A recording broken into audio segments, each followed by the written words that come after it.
अंग्रेजी वर्ष है, अंग्रेजी नया वर्ष है और ये गोरियन कैलेंडर पर आधारित है और इसकी शुरुआत जो है वो रोमन कैलेंडर से हुई थी। वर्ष 2025 जो है अपनी खट्टी मीठी यादों के साथ विदा हो रहा है और 2026 अपने भीतर नई सौगात, नई उमंगें और नई खुशहालियों को लेकर दस्तक देने के लिए बिल्कुल तैयार खड़ा है। 2026 की माने तो अंक शास्त्रियों के हिसाब से इसका जो मूलांक है वो 1 बन रहा है और ये वर्ष सूर्य का वर्ष जो है वो माना जाएगा। ये अंक शास्त्रियों के हिसाब से ये जो बात कही जाती है। और संयोग देखिए कि नव वर्ष 2026 का जो शुभारंभ है, उसका जो प्रवेश हो रहा है रात को, उस प्रवेश में कृत्तिका नक्षत्र में हो रहा है और जो ये कृत्तिका नक्षत्र है, ये सूर्य का नक्षत्र है। आप इसको एक संयोग ही मान सकते हो कि अंक शास्त्र का 1 का अंक और वैदिक ज्योतिष का और हमारे सनातन पंचांग का कृत्तिका नक्षत्र का सूर्य का उसका स्वामी है। 12 मास का जो कालखंड की गणना होती है, जो हमारे 12 मास होते हैं, इनके कालखंड की गणना को एक वर्ष कहा जाता है। इसको एक वर्ष की अवधि माना जाता है और विशेषकर हमारे भारत में अनेक धर्म हैं और सभी धर्मों का अपना अपना जो है वो नववर्ष अलग अलग होता है और अलग अलग ही तिथियों में पड़ता है। सनातन धर्म में पड़ने वाला जो है वो गुड़ी पड़वा के रूप में नववर्ष मनाया जाता है, जो मार्च अप्रैल में मनाया जाता है। परंतु रोमन कैलेंडर जो है वो आज के समय में सबसे ज़्यादा प्रचलन में है। अधिकतर हम ये देखते आ रहे हैं कि विश्व में यही कैलेंडर जो है ये मान्यता रखता है और चलता है और विशेषकर हमारे लेखे जोखे में जो है इसी के कार्य को किया जाता है। क्योंकि जो भी आजकल जो तारीखें होती हैं, जो इंग्लिश तिथियों के हिसाब से ही लेखन के कार्य, राजकीय कार्य जो होते हैं, ये रोमन कैलेंडर के हिसाब से ही इसको मान्यता दी जाती है। और पूरे विश्व के अंदर जो है नव वर्ष 2026 का आगमन जो है बहुत ही धूमधाम से मनाया जाता है और नव वर्ष का स्वागत जो है बहुत उत्साह से किया जाता है। इस नव वर्ष के उपलक्ष्य में जब नव वर्ष का आगमन होता है तो विशेष करके जो लोग हैं वो बहुत खुशी मनाते हैं और अपने मित्रों को, अपने सगे संबंधियों को, अपने रिश्तेदारों को विशेष उपहार और शुभकामनाएं भी देते हैं।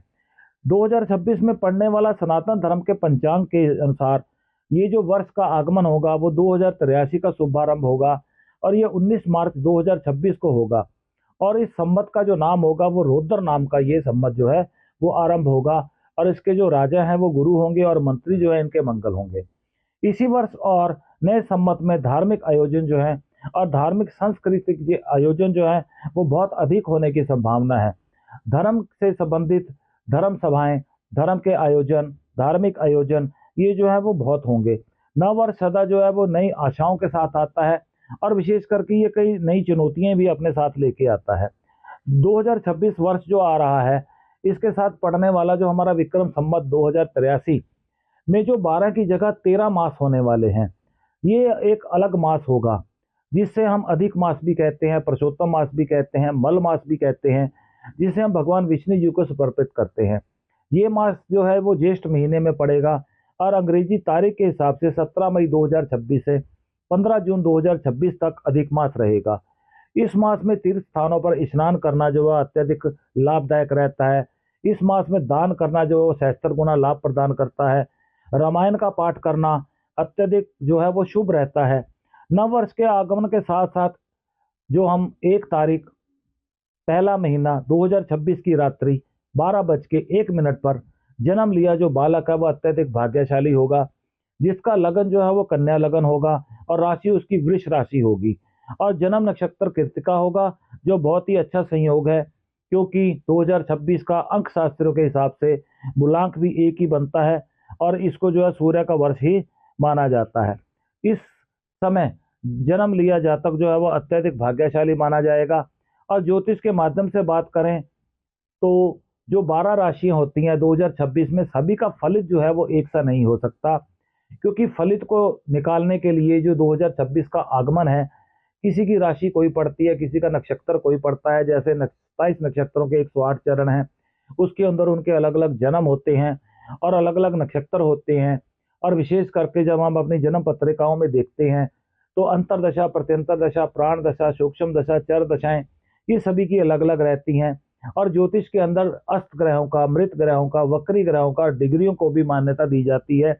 उसी के हिसाब से जो है ये हम वर्ष फल बनाते हैं और वर्ष फल बनाने के लिए जो विशेष जो हम पर्सनल वर्षफल बनाना चाहते हैं तो जब भी हमारा जन्मदिन आता है तो जन्मदिन के पास ही जो है वो हमारा वर्षफल वो निकाला जा सकता है।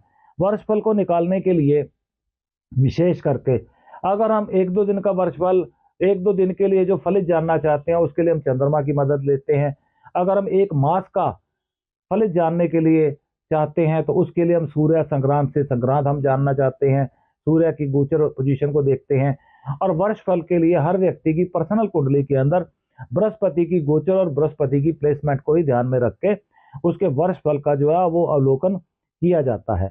और विशेष करके मैं यही बात कहना चाहता हूँ कि नववर्ष पे विशेष करके आप अपनी जन्म पत्रिका किसी भी योग्य ज्योतिष आचार्य को दिखाने के बाद आप अपना वर्षफल जो है वो बनवा सकते हो और आपका वर्षफल जो है वो आपके जन्मदिन के आसपास ही विशेष बढ़ता है। लेकिन एक बात सामान्य ही कहना चाहता हूँ कि नव वर्ष के दिन आप नवग्रह शांति का हवन जो है वो आप करवा सकते हो, ताकि आपकी कुंडली से संबंधित आपकी जन्म पत्रिका से संबंधित जो भी ग्रह वगैरह है वो आपको उचित फल प्रदान करें। सामान्य 12 राशियां जो होती हैं इनके लिए मैं आपके चैनल के माध्यम से रतन और दान की जो जानकारी है वो मैं देना चाहता हूँ। उसका जो है सबसे पहले जो है मेष राशि के लिए हनुमान जी की साधना करना और शनि का दान करना अत्यधिक लाभदायक रहता है। वृष राशि के लिए भगवान शिव की साधना करना और उपल रतन को धारण करना बहुत ही अच्छा रहता है। और मिथुन राशि के लिए माता दुर्गा जी की साधना करना और बृहस्पति जी का दान करना बहुत लाभदायक रहता है। कर्क राशि के लिए भगवान शिव की साधना करना और शनि महाराज का दान करना ये भी बहुत लाभदायक रहता है। सिंह राशि के लिए भगवान श्री राम जी की साधना करना, रामायण का पाठ करना और शनि का दान करना जो ये बहुत ही शुभ रहता है। और विशेष करके कन्या राशि जो होती है उसके लिए माता पार्वती जी की साधना करना और बृहस्पति का दान करना बहुत ही शुभ रहता है। और तुला राशि वालों के लिए माता देवी की साधना, माता दुर्गा जी की साधना, भगवान शिव की साधना करना और मंगल का दान करना अत्यधिक लाभदायक रहता है।